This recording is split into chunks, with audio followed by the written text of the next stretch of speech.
Hey, if you're listening to this, you probably just finished Alabama Media Group's amazing podcast, American Shrapnel. I'm Rebecca Everett. I'm a reporter at their sister news site, NJ.com. And I'm dropping into your feed with the first episode of our new podcast series. Someone's Hunting Us is the story of a serial killer you've never heard of and the women who took him down. We worked so hard reporting this important story. So here's the first episode of Someone's Hunting Us.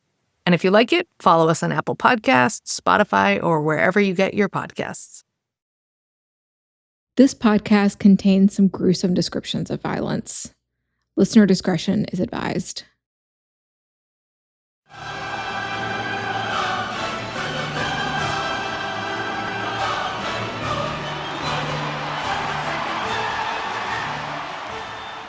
It's hard to describe the magic of that southern summer night in 1996 when Muhammad Ali hobbled on stage to captivate the world.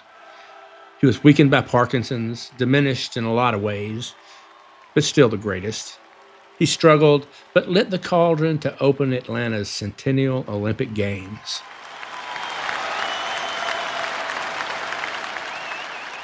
Sports Illustrated would call it one of the top moments in all of sports history. It was even bigger down here where I am. It was supposed to be a chance to welcome the world to a new South, to show what this region was and what it wasn't. The Centennial Olympic Games started with they couldn't have started any better than they did. The games were everything Atlanta dreamed they would be.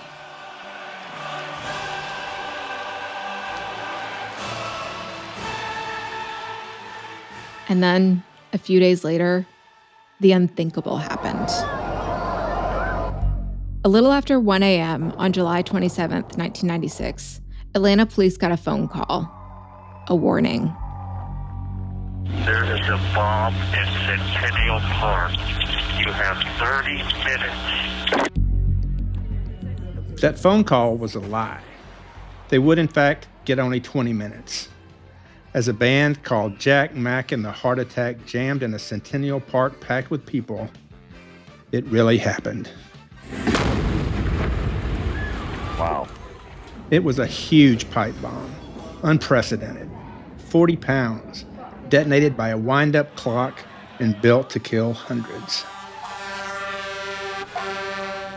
Alice Hawthorne died instantly when a nail, 1.5 inches long, hit her like a bullet in the head. Her 14-year-old daughter stood beside her as shrapnel ripped through Alice's body in 6 places. 111 people in that park were hurt. The games had changed. The spell was broken. Bill Clinton in the White House was quick to call it what it was: terrorism. Good morning. The bombing at Centennial Olympic Park this morning was an evil act of terror. It was aimed at the innocent people who were participating in the Olympic Games and in the spirit of the Olympics. An act of cowardice that stands in sharp contrast to the courage of the Olympic athletes. It was only the beginning.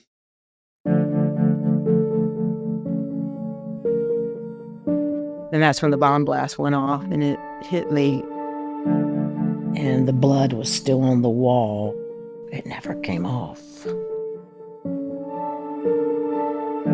He would either be famous or infamous. I just think the son of a bitch was mean. I think he was evil.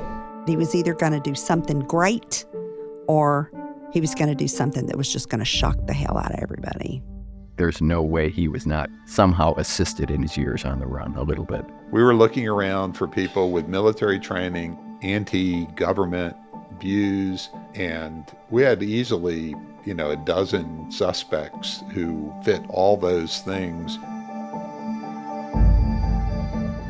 Hi, I'm John Archibald.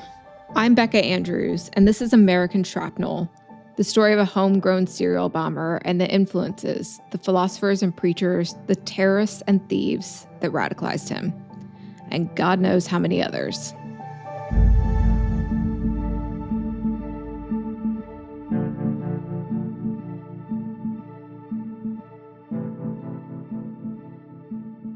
I have some pretty strong feelings about that time. I was a reporter in what I thought was my prime in the age of newspapers. I was a news guy, but got to cover the Olympic soccer prelims in Birmingham, Alabama, about 2 hours from Atlanta. I remember that bomb like a lot of people remember 9/11. We all know that sense of anger and heartbreak when something we think beautiful is sullied or destroyed. I was wrecked, but I had no idea how this bomber, would come to affect my life and my work for the next decade. I was 5, so the Olympics couldn't compete with whatever mischief I was up to. But weirdly, what took place that morning would come to affect my life and my work. Because what happened in Atlanta wasn't just the first in a string of bombings across the South. It was not just the start of a terrorism spree that would trigger the largest manhunt in American history. It was a critical moment in the rise of anti-abortion violence and the kind of Christian nationalism that's gone mainstream. I've been covering it for years now. It all started down in Atlanta with that blast in that crowded park.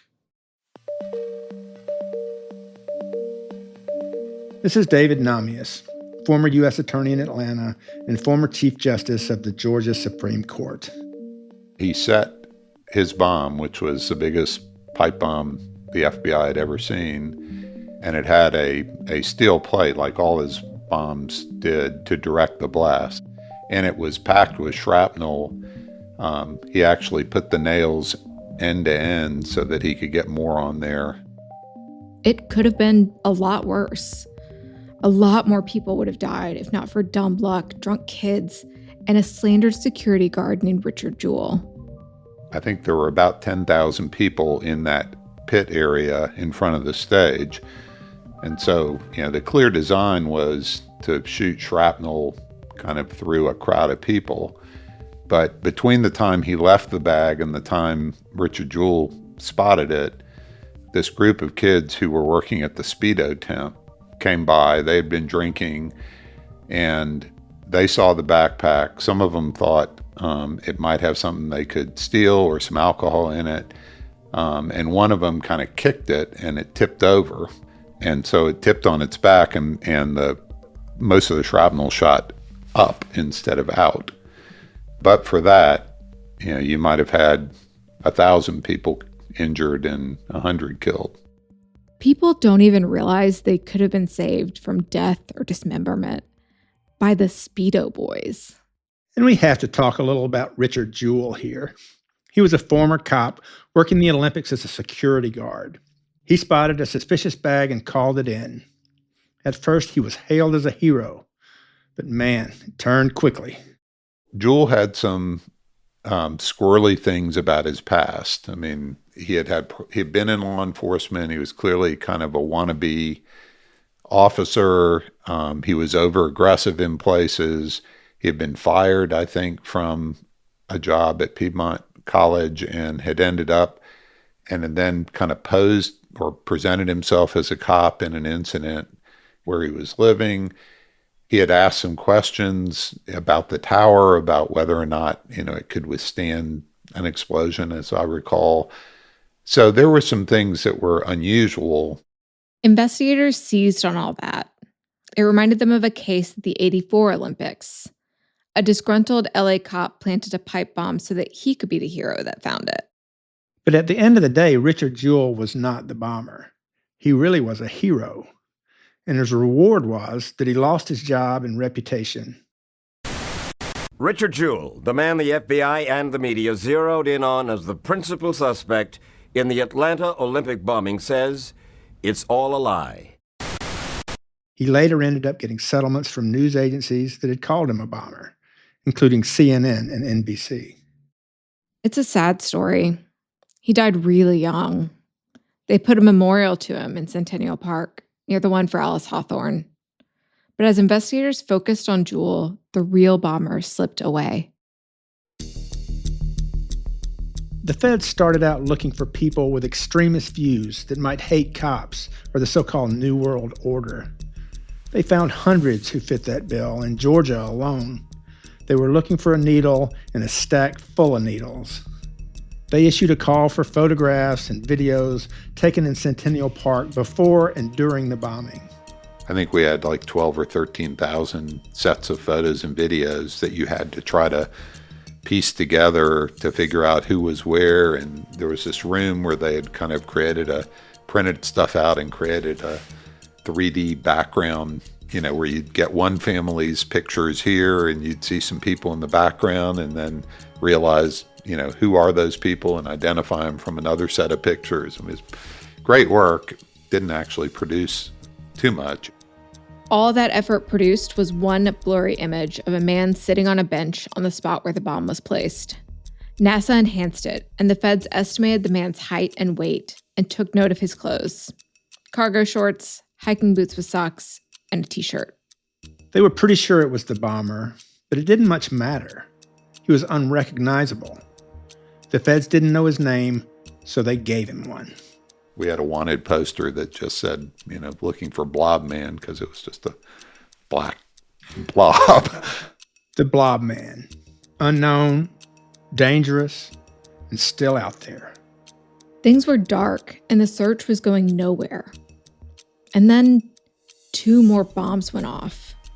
One at an abortion clinic in the Atlanta suburbs, and another at a lesbian bar. Was it the same bomber? A copycat? Things were similar but different. These bombs were evolving. Investigators were no closer to solving any of them than they were that morning in Centennial Park. Until Birmingham. January 29th, 1998. A year and a half after the Olympics.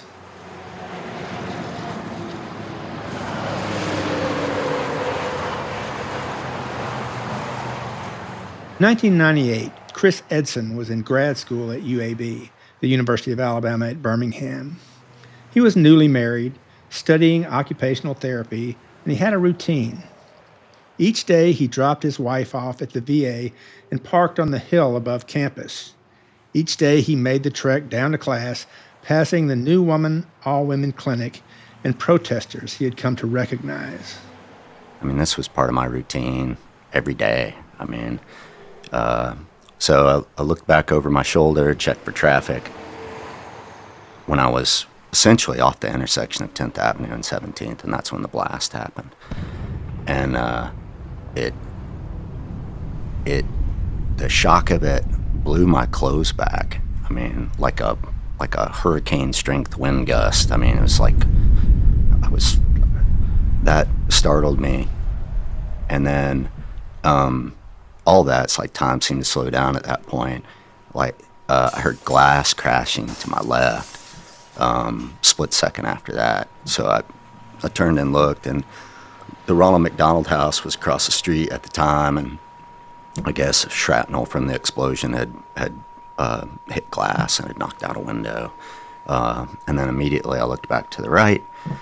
It's a big plume of smoke rising. I knew. It hit me instantly what had happened.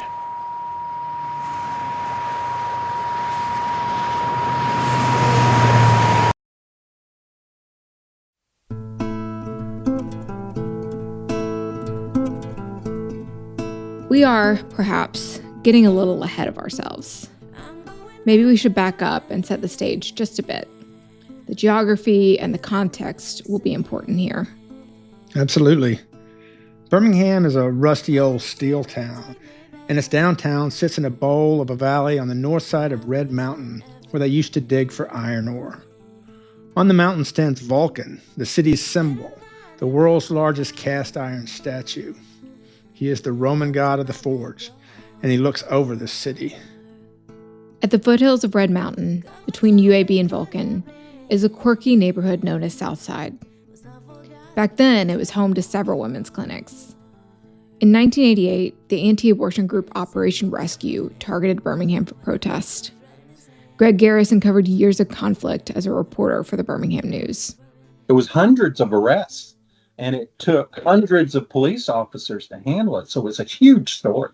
There were a cadre of people who picketed every day. They would be, sometimes they rotated, sometimes they would be at Summit, sometimes they would be at New Woman, All Woman.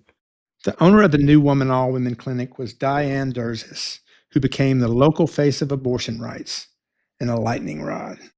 They had picketed us. They had gone to doctors' homes. They'd sent things in the mail. They'd, we were going to die.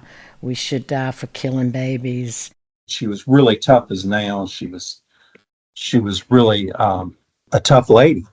The anti-abortion protesters called her Dragon Lady. That was her nickname. And yet they kind of had this almost friendly rapport, but it was like poison rhetoric all the time. They would say mean things to her, and she would say mean things right back. So there was always that tension going on between her and the protesters, and yet she knew them all. They all knew her. Durzis was out of town the morning of January 29th, but the clinic was preparing to open as usual. A regular protester named Menzer Chadwick was already there by 7:30. He said hi to Robert Sandy Sanderson, an off-duty police officer making rounds as the security guard. Chadwick saw Nurse Emily Lyons arrive, though he didn't know her by name. A regular day, a routine. Remember, this is when Edson walked by on his way to class. Just froze. You never really know what you're gonna do in a situation like that until you're in a situation like that. And I just froze. I just stood there and had no idea what to do. And then a few seconds later, it could have been almost instantly, but there was someone running down the hill, 17th Street, saying, "Call 911," and that kind of jogged me out of the whole thing. I didn't have a cell phone at the time, and I was like, oh yeah, that's always the first step, call 911. So it's like I can at least sound the alarm for that. So I ran around screaming, call 911, and I don't even know who I was saying it to, or anybody that would listen.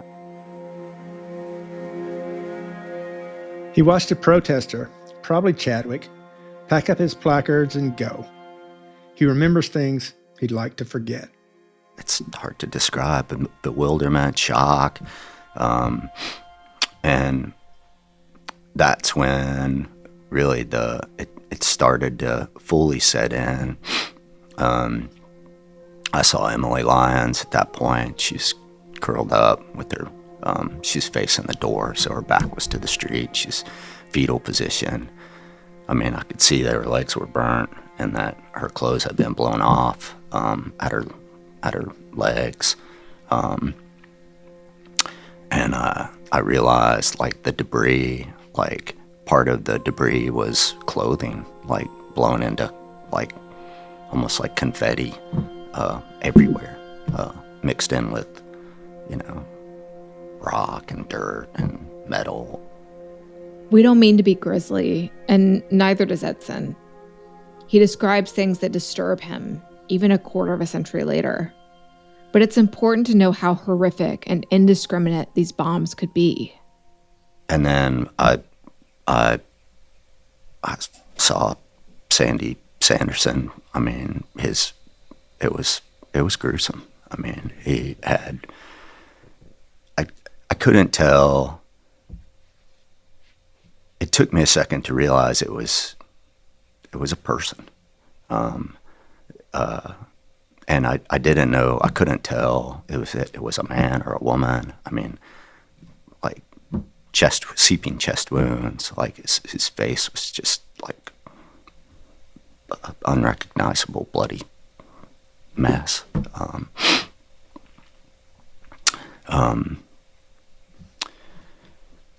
And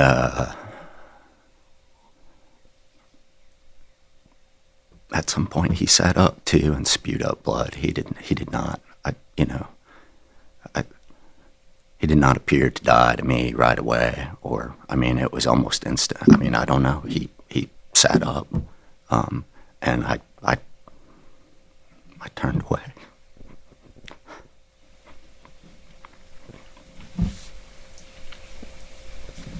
Obviously, you're still very affected by this. Yeah. I'm sorry, but yeah. feel through it. No, it's all right. I feel like it's important. Otherwise, otherwise I wouldn't be here. But,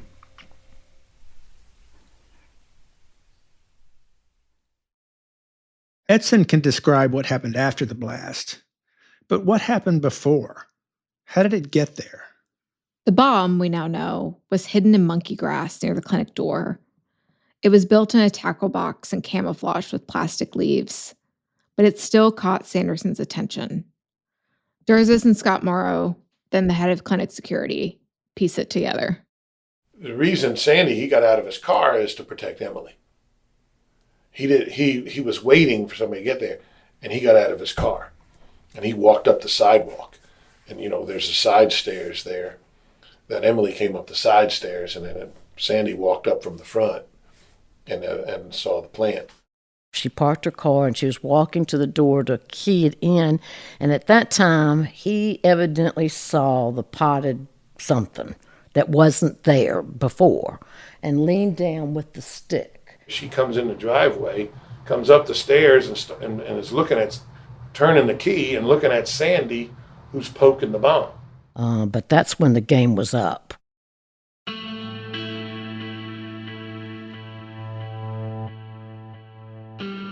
This bomb was packed with nails and directed by a sheet of steel, like the Atlanta bombs, to blast the waiting room of the New Woman All-Women Clinic. It was aimed at the very spot where women and families would soon arrive. Could it have been the Blob Man? Maybe. But it was different from those bombs, too. It didn't have a clock timer. It was detonated by remote control. We know now that a man stood behind a tree just up the street. He watched Emily arrive. He watched Sandy walk toward the tackle box. He watched him poke at it with his stick. And then that man pushed a button on a homemade remote control device. He blew them up in cold blood. They'd find bits of Sandy's uniform in the dirt for years to come. His blood stained the walls of the building until it was eventually torn down. Emily Lyons was shredded beyond recognition. They'd pulled shrapnel from her body for years, too. Lyons survived thanks to some amazing emergency room work at UAB and more than 50 other surgeries since. Bomb-sniffing dogs searched for explosives, but the residue from the blast coated everything, sending those dogs into a frenzy. Police immediately looked to the protesters. Within hours, Minzer Chadwick sat in an interview room at the Birmingham Police Department, writing his statement by hand with a pen and pad and a big magnifying glass to help him see. Police Detective John Ennis interviewed him. We're all sorry it happened to him, but that's why we're asking you so many questions. That's why we got to know what happened to him. He wasn't there about 2 minutes, just like... The audio is really rough, but when Chadwick learns Sanderson is dead, he begins to cry. Ennis closes in. He asks if Chadwick put anything in front of the clinic. No one asked you to leave any package in front of that clinic today, did they? I guess no. I didn't know where it was enough. The answer is unintelligible. Ennis asks again. And Chadwick says, "No, I'm worried about his soul." No, I'm worried about his soul, you know. Ennis, who's ready to end this interview, responds. His soul's fine. His soul's fine. It was frustrating, but it quickly became clear that Chadwick was not the bomber. Not so much because Chadwick was believable, but because something else had happened that morning.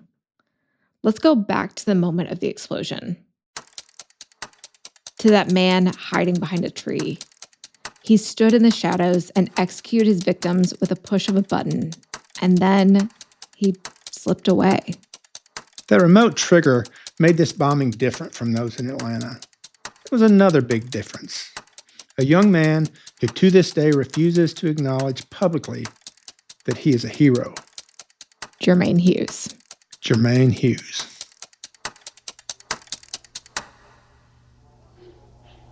Today's date is 1/29/98. The time now is 10:24 hours. My name is Detective James Blanton. Present with me is Agent Dana Lee. Yes, sir. from ATF. We're going to conduct an interview with Jermaine Hughes. He's a witness in the bombing, which occurred over in the 1600 block of 10th Avenue South this morning. Mr. Hughes, this morning, can you tell me where you were and what you witnessed this morning? Okay. What I witnessed, suddenly there was this loud boom. I mean, it was loud and distinctive. I was inside my dorm washing my clothes and I heard the boom. So, you know, I was like, what was that? I looked out the window. I mean, it didn't sound like a gunshot. It sounded like a kabloom. I mean, it would sound like more distinctive than a gunshot to me. Jermaine Hughes was more than a witness. He was the witness who changed everything. He may have single-handedly prevented more bombings, more injuries, more death. Now, Hughes has not spoken publicly about this for almost a quarter century.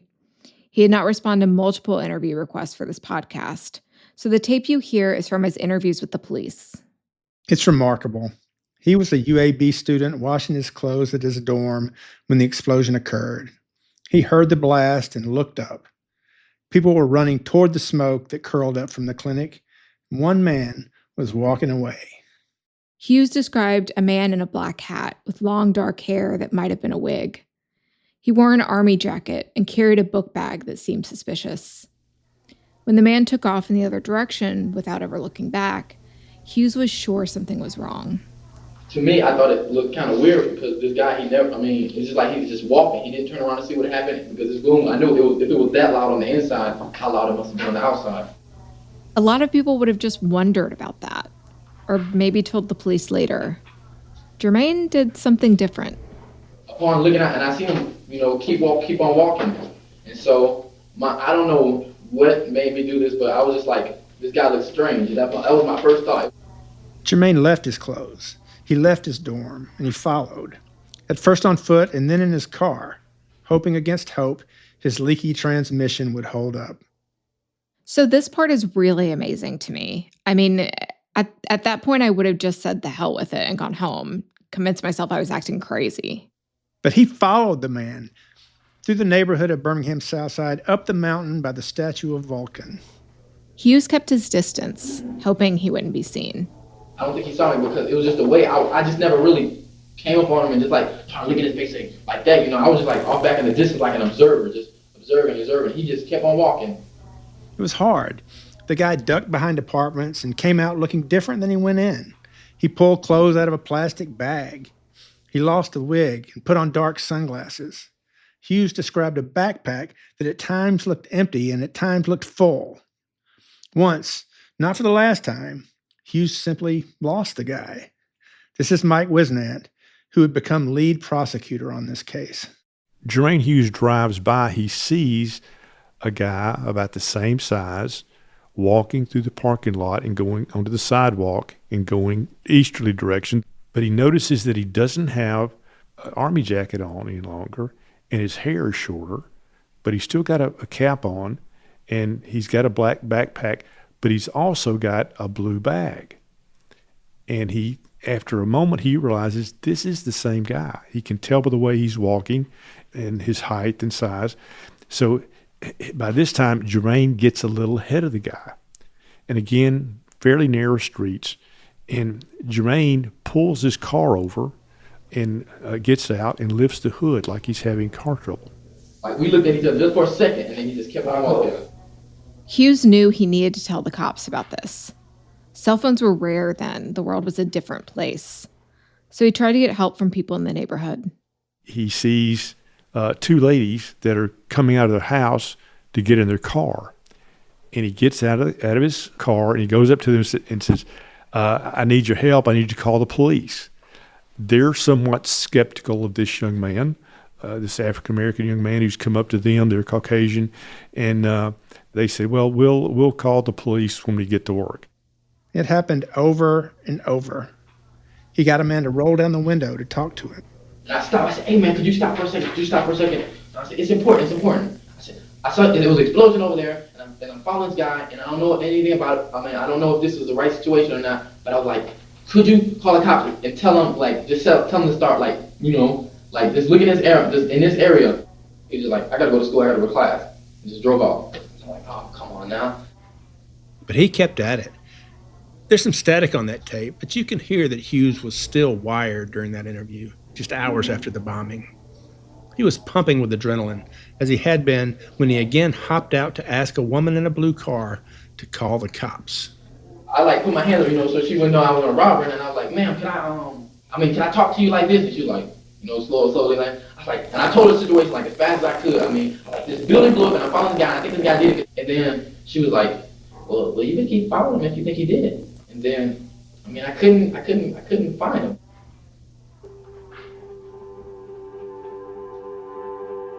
It could have ended there. It's crazy it didn't. After all that, he'd lost the guy. The cops weren't close. He couldn't get anyone to help.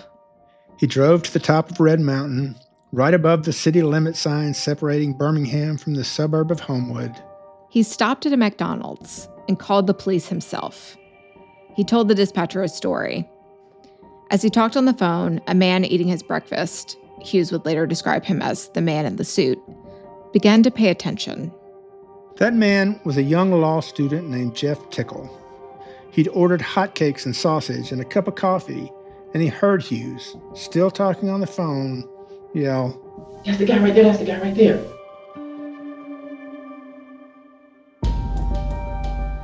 Unbelievably, the man Hughes had been following was walking by the McDonald's as Hughes was on the phone with the cops. In Jermaine's 911 call, the operator begs him to stay on the line, to wait at McDonald's for a cop to show up. You can tell he's impatient until he sees that man again, carrying the blue bag beneath Vulcan.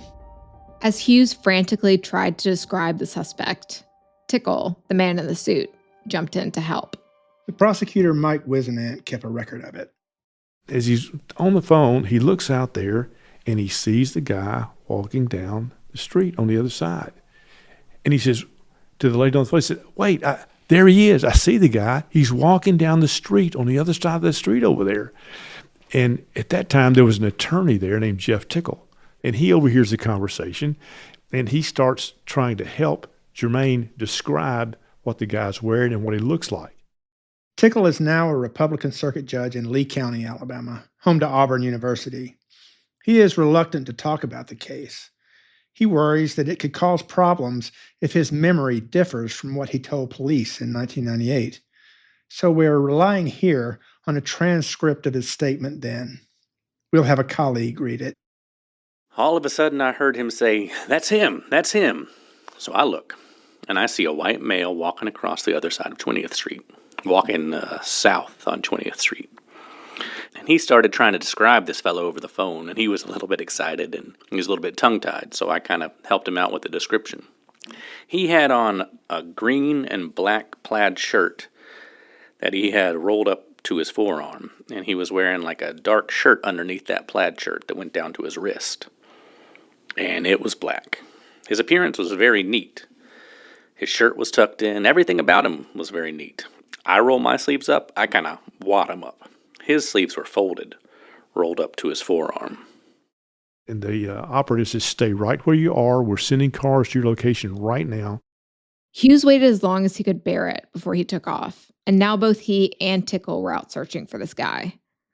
Eventually, Tickle turned on a street by the Birmingham landmark called The Club, a sort of country club with a Sinatra vibe, known for its vistas and its orange rolls. The street seemed to run straight into the woods. And there was a truck parked near the end of the street, back on the right-hand side of the road facing the intersection. So I saw the front of the truck. I saw him move from the side of the truck where the woods are to the back of the truck. And I saw him open the camper up and put something in. By this time, Tickle had heard news on the radio of the bombing and figured out why this man might be important. And he sees the camper back is open, and he sees the same guy putting stuff in the back of the camper. And he says, oh my God, there he is. He was 10 feet away, beside a Nissan pickup truck with a camper shell. He was looking right at me. I couldn't see his face because the camper shell blocked the window, but right as I got past the car, I was looking over my right shoulder, and he was looking over his left, right at me when I went by him. The cops asked if he could see his face then. For a very brief second, because I said, uh-oh, and I just turned straight ahead. But I did get a look at him looking at me. Tickle wrote the tag number down on his McDonald's coffee cup, a coffee cup that is now on display at the FBI office in Birmingham. The numbers matched the ones Hughes had given the police. North Carolina KND 1117. Blanton, the cop who interviewed Hughes on the day of the bombing, had questions. But Hughes took him up the mountain, retracing his steps, convincing him. Then they went together to police headquarters in downtown Birmingham. I kind of didn't believe it. Thought he was just talking. So once Jermaine and I finished walking the route, I remember going to the headquarters, and it was so chaotic. And I remember it was attorneys, lawyers, and people there. And when I got up to homicide, it was a lot of commotion going on. I said, hey, I got a guy that saw everything. Everybody just looked at me. I said, he saw it all. On January 29th, 2 hours and 11 minutes after shrapnel tore through Sandy Sanderson and Emily Lyons, Detective James Blanton had another job to do. Blanton put out the alert telling authorities to be on the lookout for a gray pickup truck with a camper top, registered to a man in the North Carolina mountains. I put the bolo out, which means be on the lookout, at 9:44 a.m. That bolo sent me to Murphy, North Carolina for weeks as a reporter for the Birmingham News. The tag number was enough for us to identify the man. Be on the lookout for Eric Robert Rudolph.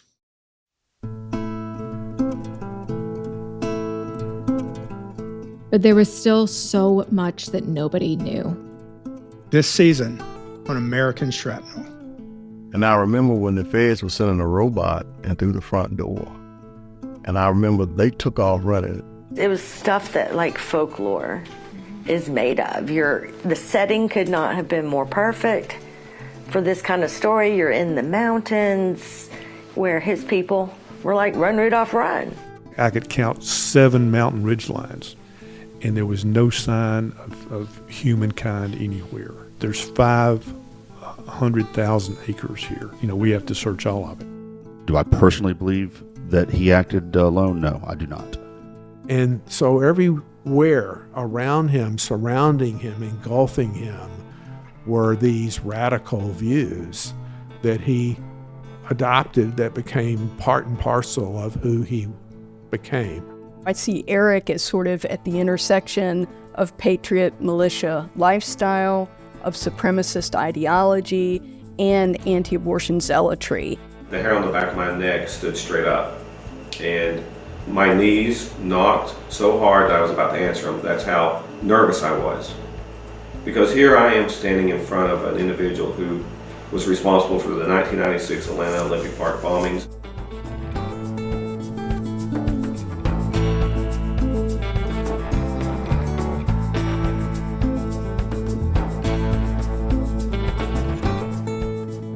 American Shrapnel is a production of Alabama Media Group. It was written and hosted by me, John Archibald. And me, Becca Andrews. Our co-creator and executive producer and voice actor for this episode is John Hammontree. This episode was engineered by Chris Hoff. Our field producer is Sarah Whites-Koditscheck, and our social media producers are Caroline Vincent and Mila Olivera. Our logo and cover art were designed by Jack Browning. Shalyn Stevens is our editor-in-chief.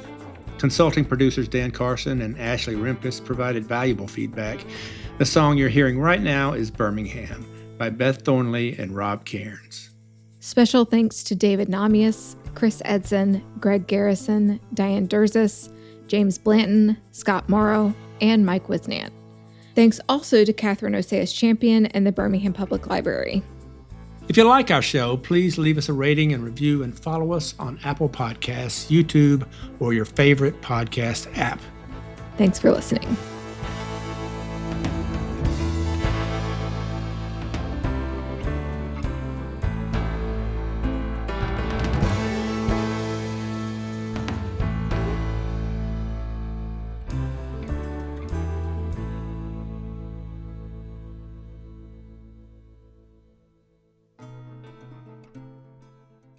It's tax season, and at LifeLock, we know you're tired of numbers. But here's a big one you need to hear. Billions. That's the amount of money in refunds the IRS has flagged for possible identity fraud. Now here's another big number. 100 million. That's how many data points LifeLock monitors every second. If your identity is stolen, we'll fix it guaranteed.